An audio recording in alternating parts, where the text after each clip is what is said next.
Astrology is often understood merely as a subject that predicts your future. However, I will explain its true nature using the teachings of Buddhism. In Buddhism, there are the five natural laws, niyama dharma, utu niyama, physical laws, bija niyama, biological laws, kama niyama, law of karma, dhamma niyama, natural phenomena, lawfulness of reality, siddha niyama, laws of the mind. What astrology attempts to do is identify how your kama niyama influences your life. However, it is not absolute or 100% fixed. The reason for this is chitta niyama. What is kama niyama?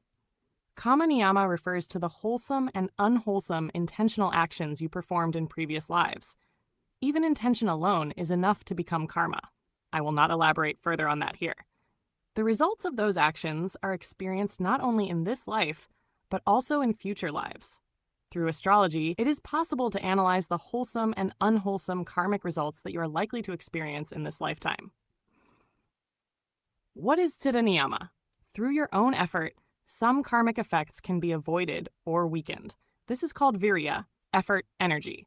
Through this, some karma can even become ineffective or ahosi karma. In other words, when you continuously cultivate wholesome actions, unwholesome karma becomes suppressed. As a result, the effects of certain karma may be postponed.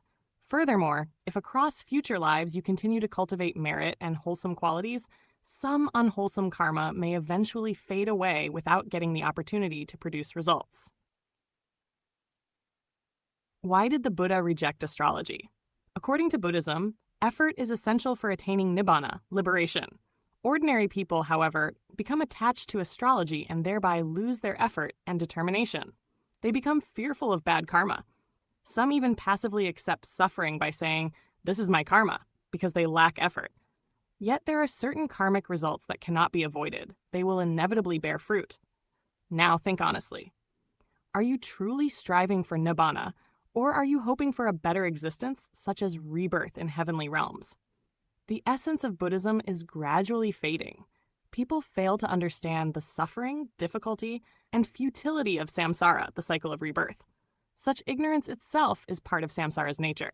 Even many present-day monks seem not to fully grasp its true essence. Shush. Then why astrology?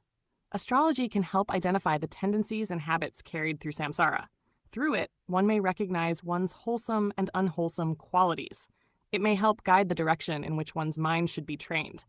Think of it this way. If you have some awareness of the path ahead, you may be able to avoid pits, dangers, and poisonous creatures along the way. However, I will say one thing clearly. If you truly live according to the teachings of Buddhism, then astrology is not necessary for you at all.